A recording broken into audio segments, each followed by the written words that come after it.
किसकी? हनुमान जी की। अच्छा, कौन सी सुख? बोले सब सुख। ये सब सुख क्या है? पहला सुख निरोगी काया।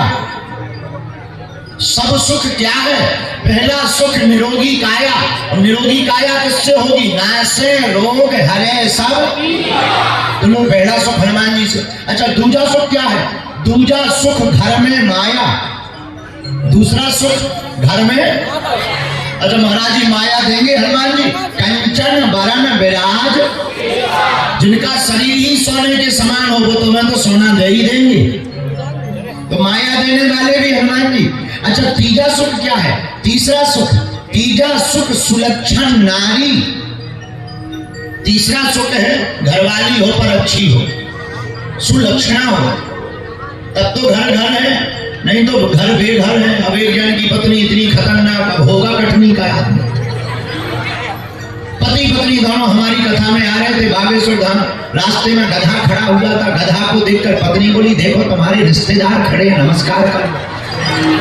लेकिन पति भी कटनी का, वो भी क्या कम, उसने भी दंडवत प्रणाम किया और खड़े होकर बोला, ससुर जी प्रणाम। बताइए, ऐसे भी लोग होते हैं। तो पहला सुख निरोगी काया, दूसरा सुख घर में माया, तीसरा सुख सुलक्षण नारी। अच्छा, एक बात और है, नारी का अर्थ क्या होता? पत्नी का अर्थ क्या होता? जो अपने पति को पतन से बचाए, उसी का नाम पत्नी है। जो सतमार्ग पर लगाए। अब वो काम कौन कर सकता? हनुमान जी महाराज। जय हनुमान ज्ञान गुण सागर, जय कपीस हूँ। हनुमान जी महाराज ज्ञान गुण सागर है। इनसे किसी ने कहा कि आप देते क्या? हनुमान चालीसा के प्रारंभ में ही वर्णन में लिखा, बल बुद्धि विद्या देव मोहि हरहु कलेश। हनुमान जी बल भी देते हैं, बुद्धि भी देते हैं, और बुद्धि होना बहुत आवश्यक है। इसलिए हनुमान जी महाराज घर में जो मलिन बुद्धि वाले लोग होते हैं, लेकिन जो हनुमान जी को पकड़ लेते हैं, उनको सद्बुद्धि दे देते हैं, तो तीसरा सुख भी प्राप्त हो जाता है। अच्छा, चौथा सुख क्या? चौथा सुख है सुख आज्ञाकारी। ये कैसे प्राप्त होगा? ये भी हनुमान जी की कृपा से प्राप्त होगा।